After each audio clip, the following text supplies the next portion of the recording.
السلام علیکم ورحمۃ اللہ وبرکاتہ. میں ہوں محمد رضوان اور آپ دیکھ رہے ہیں 7 منٹ لیکچر.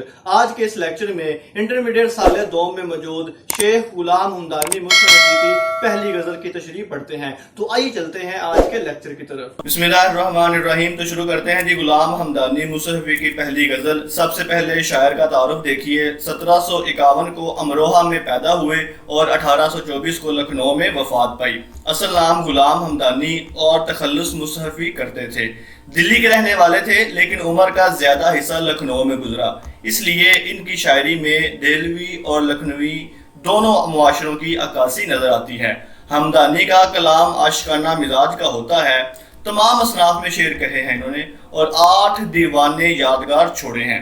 میرد کے بعد عہد قدیم کے شعراء میں ان کا مقام سب سے بلند ہے. ان کی شاعری میں خارجیت کا پہلو نمایاں ہے. ان کی شاعری میں غنائیت، لہجے کی نرمی کے بہترین مرکے ملتے ہیں. شروع کرتے ہیں جی غزل کو. سب سے پہلا شعر دیکھیے جی. دنیا میں جب تک میں اندوہگی رہا، غم دل سے اور دل سے میرے غم کری رہا. جب تک اندوہگی غمناک کری پاس. مفہوم دیکھیے جی. جب تک اس دنیا میں زندہ رہا، غم اور زندگی لازم و ملزوم رہے. یہ زندگی ہے اور زندگی میں آرام و سکون ممکن ہی نہیں ہے. دس از اے بیڈ آف تھورنز. یہ پھولوں کی سیج نہیں ہے، یہ کانٹوں کی سیج ہے. دنیا میں ہر گزرتے دن کے ساتھ پریشانی بڑھتی ہی ہے، کم نہیں ہوتی. آپ دیکھ لیجیے، ابھی آپ کی زندگی ہے اور آپ کو بچپن اچھا لگتا ہے، اور اگر آپ بوڑھے ہیں تو آپ کو آپ کی نوجوانی یاد آتی ہے. ہر گزرتا دن ہی آپ کی زندگی میں مصیبتوں کے ساتھ ساتھ پریشانیوں کا اضافہ کرتا ہے، کمی نہیں کرتا. شاعر بھی یہی کہہ رہا ہے کہ جب تک میں زندہ رہا، زندگی اور غم یہ دونوں میرے ساتھ ساتھ اکٹھے رہے ہیں، ان کے بغیر میں نہیں رہا. جس طرح کہ میرد نے کہا تھا، غم رہا جب تک کہ دم میں دم رہا، دم کے جانے کا نہایت غم رہا. یعنی کہ زندگی میں آپ یہ سمجھے کہ میں ایک دن بھی سکون کی زندگی گزاروں تو یہ ممکن نہیں ہے. وہ بڑا مشہور ڈائلاگ ہے کہ سکون صرف قبر میں.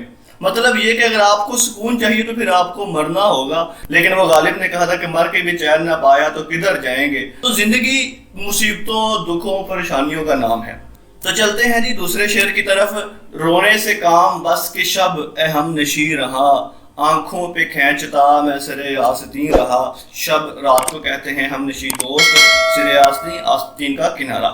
میں نے تمام رات دن رونے میں گزار دی اور میری آستین ایک شفیق ساتھی کی طرح آنسو پوچھنے میں رہی. یہ شاعر کہہ رہا ہے. عام طور پر جب آدمی روتا ہے تو اپنے آستین سے، اپنے کف سے، جس کو کف بھی کہتے ہیں، آنسو صاف کرتا ہے. تو شاعر کہہ رہا ہے کہ میں ساری رات روتا رہا، میرا کام ہی رونا ہے. دنیا کی مصیبتوں پر، اذیتوں پر، پریشانیوں پر، ٹینشنوں پر، حالات پر آدمی کو رونے سے سکون ملتا ہے. یہ ایک طرح کا آپ کہہ لیں کہ کتھارسس ہوتا ہے کہ آپ پریشانی میں، ٹینشن میں اگر آپ روتے ہیں تو آپ کا بوجھ ہلکا ہو جاتا ہے. حدیث مبارکہ میں ایک واقعہ آتا ہے کہ نبی صلی اللہ علیہ وآلہ کے چچا حضرت حمزہ جب شہید ہوئے تو ان کو دیکھنے کے لیے ان کی بہن، مطلب کہ نبی صلی اللہ علیہ وآلہ وسلم کی پھوپھو جان آئی. اور جب انہوں نے دیکھا کہ حضرت حمزہ کی لاش کا مسئلہ ہوا ہے، ان کے اعضاء کاٹ دیے گئے ہیں، تو وہ بالکل خاموش کھڑے رہے. نبی صلی اللہ علیہ وآلہ وسلم نے یہ حالت دیکھی تو بڑے پریشان ہوئے. تو انہوں نے ان کے سینے پر ہاتھ مارا اور ان کے سینے پر ہاتھ مارنے سے حضرت صفیہ رضی اللہ تعالیٰ عنہ رونے لگ پڑی. اور اللہ کے نبی نے کہا تھا کہ رو لو، اس سے تمہارا بوجھ ہلکا ہو جائے گا. نہیں تو پریشانی میں اگر آپ روئیں گے نہیں تو آپ کی ٹینشن آپ کے دماغ کو لگ جائے گی اور اس طرح پاگل ہونے کا خطرہ بھی ہوتا ہے. تو پریشانی کے وقت، ٹینشن کے وقت اگر رونا آ جائے تو یہ بھی ایک بہت بڑی نعمت ہے. تو رونا پریشانی کے وقت، ٹینشن کے وقت ایک اللہ تعالیٰ کی واقعی بہت بڑی نعمت ہے. جس طرح کہ ابراہیم ذوق نے کہا تھا کہ ہم رونے پہ آئیں تو دریا ہی بہا دیں، شبنم کی طرح ہمیں رونا نہیں آتا. یا میر کا شعر لکھا ہوا ہے کہ کیا پوچھتے ہو عاشق راتوں کو کیا کرے، گاہے بقا کرے گاہے دعا کرے. کہ مصیبت کے وقت، پریشانی کے وقت عشاق لوگوں کا، عاشق لوگوں کا کام ہی کیا ہوتا ہے؟ رونا دھونا. چلتے ہیں جی غلام ہمدانی مصحفی کے تیسرے شعر کی طرف. نازک مزاج تھا میں بہت اس چمن کے بیچ، جب تک رہا خندہ گل سے ہنسی رہا. نازک مزاج، تنگ مزاج، خندہ گل، پھول کا کھلنا. شعر کا مفہوم دیکھیے جی. میں اس قدر نازک مزاج تھا کہ پھول کی مسکراہٹ طبیعت پر گراں گزرتی ہے.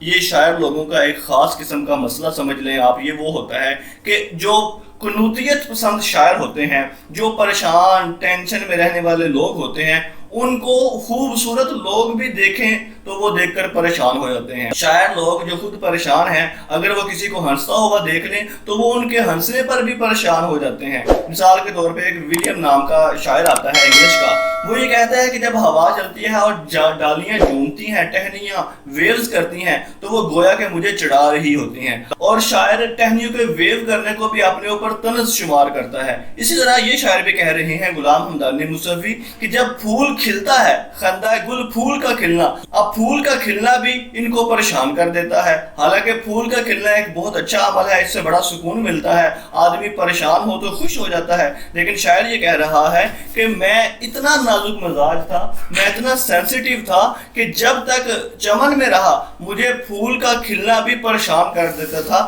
جس طرح کہ عدم کا یہ بڑا مشہور شعر ہے کہ گلے ملتے ہیں جب دنیا میں دو بچھڑے ہوئے ساتھی، عدم ہم بے سہاروں کو بڑی تکلیف ہوتی ہے۔ حالانکہ دو لوگوں کا ملنا خوشی کا باعث ہونا چاہیے تھا، لیکن بڑی تکلیف ہوتی ہے۔ وہ کیوں تکلیف ہوتی ہے؟ کیونکہ قنوتیت پسند شاعروں کو اگر کسی کی خوشی بھی دیکھ لیں تو وہ اس سے پریشان ہو جاتے ہیں اور ان کو اپنا زمانہ یاد آ جاتا ہے۔ آج کے لیکچر کا چوتھا اور آخری شعر دیکھتے ہیں جی۔ ہمدم جو دیکھتا ہوں تو پہلو میں دل نہیں، بیٹھا تھا اس کے پاس میرا دل وہی رہا۔ ہمدم دوست کو کہتے ہیں۔ مفہوم دیکھیے جی، محبوب کی صحبت کا یہ اثر ہوا کہ عاشق اپنا دل اسی کے پاس قریب چھوڑ آیا۔ تشریح حوالہ جات کی طرف جاتے ہیں جی۔ اس سے پہلے میں آپ کو یہ بتانا چاہتا ہوں کہ یہ لوگوں کی صحبت کا، لوگوں کے پیار کا، ان کی محبت کا اثر ہوتا ہے کہ اگر آپ ان کے ساتھ بیٹھیں تو آپ وہاں سے اٹھ کے چلے آتے ہیں، لیکن آپ کا دل وہیں رہ جاتا ہے۔ کیا مطلب کہ آپ کی سوچ، آپ کا احساس، آپ کے جذبات اسی ایک شخص سے وابستہ ہو جاتے ہیں۔ جیسا کہ شاعر نے کہا تھا کہ اس طرح اس سے تعلق کو توڑ آیا ہوں، خود چلا آیا ہوں اور دل وہیں چھوڑ آیا ہوں۔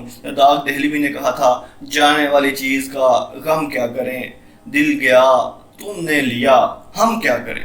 تو اس شعر کا مفہوم یہ ہوا کہ شاعر اپنے محبوب کے پاس رہا، اور جب تک اس کے پاس رہا اس کا دل تو وہی تھا، جسم بھی وہی تھا، لیکن جب اٹھ کے وہاں سے آیا تو صرف اس کا جسم اس کے پاس تھا، دل اس کا وہی رہ گیا، وہ اس کی محبت، پیار اور اس کے عشق میں گرفتار ہو گیا۔ بقیہ اشعار کی تشریح کے ساتھ انشاءاللہ العزیز جلد ہی ملاقات ہوتی ہے۔